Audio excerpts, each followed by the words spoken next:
Alright guys, I don't talk to the cops very often, so when I do, I kind of like to tell somebody about it.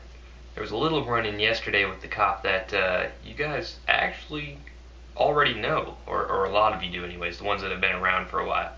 I had a video a while back called "Some Douche Cop Steals My Camera," and I was skating this spot, and I had this camera with me, and I was just kind of holding it down low, pointing it up at his face. He sees me, asks if I'm filming him. He's, not very happy about it because nobody likes to be filmed on the job, especially when they're about to threaten a teenager, which I was at the time. I think I was probably 18, but anyways. He goes, what are you doing? Filming me? I was like, yeah. Oh, well, why?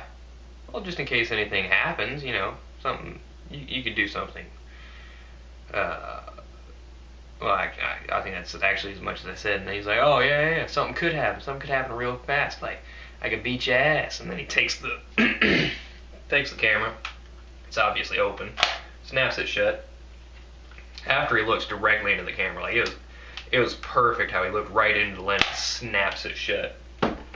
So I uploaded it to YouTube, and it got quite a few hits. But there was a kid there that was just talking mad shit and just being obnoxious, and I couldn't handle it.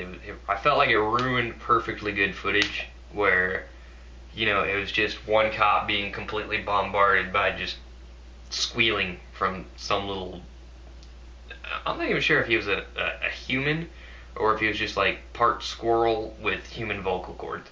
I don't know what the fuck was going on, but he was a weird dude. So I actually set it to private. I didn't delete it. I still watch from time to time and giggle just to, kind of refresh my memory as to what he looks like just in case I have to deal with him again. And I had to deal with him again yesterday. We were walking through this area after we skated a spot on the other side of the area. See, my car's parked here, trouble area here, car parked over here. Well, when we went, we saw that there were blue lights down here and had somebody stopped. Well, you don't want to be seen with your skateboard if you can help it, so we went up a block and around, and went around the problem. On the way back, though, we didn't avoid that area because we figured, hey, we've already seen the people that were being stopped walk by. Obviously, the cops are gone. Well, we were wrong. We go across the train tracks, and there's cop cars everywhere, just going every which way, stopping everybody on foot, so it's not like they were specifically targeting us. But, I wasn't just going to walk up to a cop car and be like, oh, why are you stopping everybody? I was obviously going to continue walking and see if they stopped me, which I knew they would. I just didn't know how far I would get before they did. So eventually they pull up next to me. Douche cop gets out. Awesome. I'm like, oh, God, it's this fucking asshole again. He talks to us for a minute. He's doing his usual, try to trick us into saying that we've done something that we haven't. He sees that my friend's got one of those little gym bags with the cinch tie on it, because he's going to go to soccer practice after we skate, so he's got his stuff with him. And he actually only had the bag because we had wax in it, which I'll get into in a minute. Searches the kid's bag.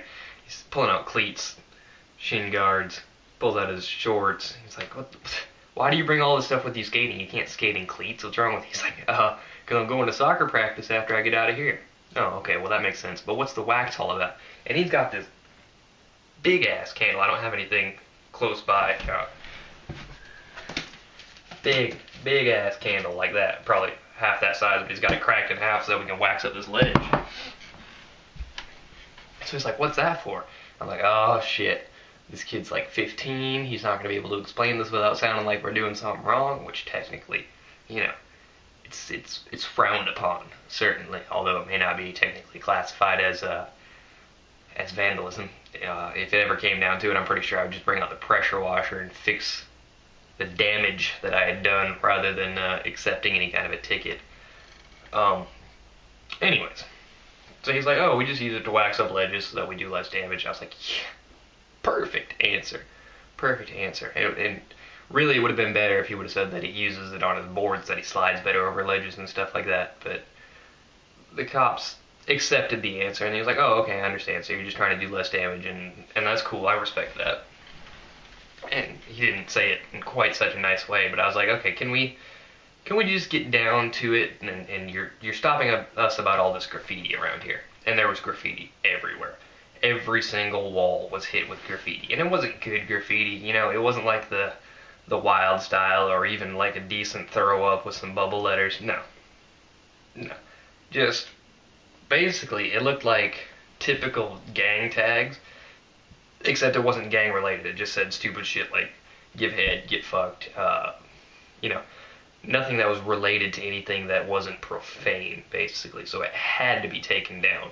You know, you can't just leave that stuff up and then some little old lady drives by with her grandkids in the car and she goes, oh God, I hope the kids don't see this. And all of a sudden the kid goes, what's give head? You know, how do you explain that to a 5-year-old? And, you know, this is 2011. It'll be 2012 by the time a lot of you watch this and beyond. But, you know, young kids know what it is by now. But still, you don't you don't want to have to explain that to a kid that doesn't know any earlier than they need to know. They already know too young and they don't need to learn any younger. And I don't have a problem with good graffiti that is actually artwork. I actually think a lot of it looks really cool. Even some of the, you know, better tags look cool, the ones that aren't gang related and it's actually an artist doing it as compared to just some dude that's trying to mark his territory. I understand why they do it. I get that. It's just ugly as fuck, and I wish they would have a little style doing it, and they generally tend to not do so. So, the other cop pulls up, you know, because there's, offhand, 5 of us, maybe 6. I don't remember the exact count, I'm not going to sit here and count them, but other cop pulls up because there's too many of us, he needs backup. He starts asking us a couple questions, takes down some information, and the douche cop is like, how much is one of those boards worth anyways? And then the cool cop is like, oh, they're pretty expensive. Douche cop, I'll give you $3 for it right now. If I was being a smart ass, which I generally am, because until recently I kind of let my youth shine through, but then after my accident I grew up a little bit, and you know, I'm trying to be a little bit more respectful, a little bit more inspiring, a little bit better skateboarder. Partially because I don't want to get my ass whooped by a cop. My local police department is too poor to actually give me anything decent for a settlement check anyways. So if I get my ass beat, I'm pretty much just going to be paying my own medical bills and dealing with the fact that I got my ass beat by a fat ass donut eating cop. Not that they all are, but you know, the power tripping ones tend to be, because why actually be fit to do the job when you can just whoop the shit out of some hobos, you know? So the other cop is like, no, those boards are expensive. I bet he paid at least $100 for it. And I was like, yeah, deck 60, trucks 40, you know, I went through the whole thing. He's like, oh yeah, that's even a little bit more than I thought actually. And I was like, yeah, they're pretty expensive. The other guy's like, I'll give you $3 for it. No, you old bastard, I'm not gonna give you my board for $3. So we move on from that, and the other guy's kind of telling us some stories, and he's talking a little bit about how he used to dabble in skating. He was never really good, and I don't know what that means. I don't know if that means he just rode around, or if he could ollie, or if he could kickflip, or you know, I don't know what he knew. And it's hard to gauge somebody's skill level based on, you know, I wasn't very good, because by my standards I'm not very good. You know, there's a lot of people out there that are a lot better than me, and that's why they get paid for it.